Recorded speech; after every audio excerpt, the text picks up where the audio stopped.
بسم اللہ الرحمن الرحیم والحمد للہ رب العالمین والصلاة والسلام علیک یا سیدی یا خاتم النبیین۔ زمین نہیں گھومتی، کافر کا دماغ گھومتا ہے۔ یہ بات ہم نے درج کی ہے، اور کیوں درج کی ہے وہ اس لیے کی ہے کیونکہ واقعی کافر کا دماغ ایسا گما ہوا ہے کہ وہ یہ سمجھتا ہے کہ زمین جو ہے وہ گھوم رہی ہے اور مسلسل گھوم رہی ہے۔ یہ کتاب ہے اردو کی 5ویں کی کتاب ہے۔ اس کی یہ کہانی ہے ہماری کائنات۔ ہماری کائنات کے اندر گفتگو کرتے کرتے بندہ کہتا ہے کہ ہماری زمین سورج کے گرد اپنے مدار میں ہر وقت گھومتی رہتی ہے۔ تو اس کے اوپر اعلیٰ حضرت رحمۃ اللہ تعالیٰ علیہ نے، چونکہ یہ ایک بڑا عظیم کفر تھا، تو بہت بڑا کفر تھا، اس کے اوپر رضی اللہ تعالیٰ عنہ اعلیٰ رحمۃ اللہ تعالیٰ علیہ سید و سند یا شیخ مرشدی امام احمد رضا خان رضی اللہ تعالیٰ عنہ سرکار نے رسالہ فوز مبین در رد حرکت زمین لکھا ہے۔ اس کے علاوہ بھی آپ کے اور رسالے موجود ہیں جو اسی موضوع کے اوپر ہیں۔ بڑی مفصل آپ نے گفتگو فرمائی اور ان لوگوں کا رد کیا ہے جن لوگوں نے اس کفری عقیدے کو پروان چڑھایا۔ میں مختصر کچھ پڑھنے کے بعد اب پڑھتا ہوں اور اب سمجھ آئیں گے کہ واقعی اعلیٰ حضرت رضی اللہ تعالیٰ عنہ کے سامنے بھی یہ ایک کس قدر کفر تھا کہ آپ رضی اللہ تعالیٰ عنہ نے اس کے اوپر تصانیف فرمائی ہیں۔ آپ فرماتے ہیں کہ مقررات حیات جدیدہ کا بیان جن سے اس رسالے میں کام لیا جائے گا، یعنی کہ مقررات حیات جدیدہ جو ماڈرن طریقہ ہے، میتھڈ ہے، مقررات کردہ ہے، وہی ہم یہاں پر اپنائیں گے اور انہی سے جو ہے اس کا رد بھی کر دیں گے۔ فصل اول میں آپ فرماتے ہیں کہ نافریت پر بحث ہوگی اور اس سے ابطال حرکت زمین پر 12 دلیلیں ہوں گی۔ کتنی ہوں گی؟ 12 دلیلیں ہوں گی۔ اور فصل 2 میں جاذبیت پر کلام ہوگا اور اس سے جاذبیت سے بطلان حرکت زمین پر 50 دلیلیں ہوں گی۔ فصل 100 میں خود حرکت زمین کے ابطال پر اور 43 دلیلیں ہوں گی۔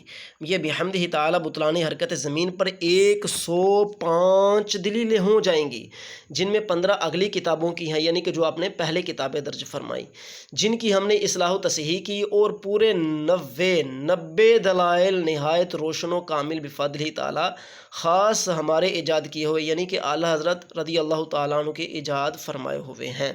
فصل 4 میں آپ فرماتے ہیں کہ ان شبہات کا رد ہوگا جو حیات جدیدہ اس بات حرکت زمین میں پیش کرتی ہے، یعنی کہ وہ تمام شک و شبہات، کفریات اور شیطانی قیاسات کا رد ہوگا جو اسلام کے خلاف ہیں، جن سے اس سے مدد لی گئی۔ اور خاتمہ میں آپ فرماتے ہیں کہ کتب الہیہ سے گردش آفتاب و سکون زمین کا ثبوت پیش کیا جائے گا کہ زمین ساکن ہے، حرکت میں نہیں ہے، والحمد للہ مالک الملک والملکوت۔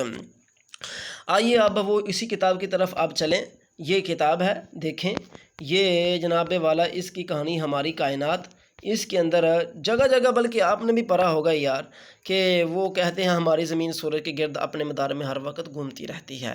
تو یہ ایک ایسا عقیدہ ہے جو اسلام کے خلاف ہے، قرآن و سنت کے خلاف ہے، مذہب اسلام کے خلاف ہے، بلکہ جنہوں نے یہ بات کہی ہے ان کو تو خود اس چیز کا علم نہیں ہے کہ آیا زمین 6 جہتیں بنتی ہیں۔ ایک جہت بنتی ہے شمالاً، پھر جنوباً، مشرق اور مغرب، 4 ہو گئیں، اور ایک تحت میں بنتی ہے اور ایک فوق میں بنتی ہے، یعنی کہ ایک نیچے کو بنتی ہے جہت اور ایک آسمان کو جہت بنتی ہے۔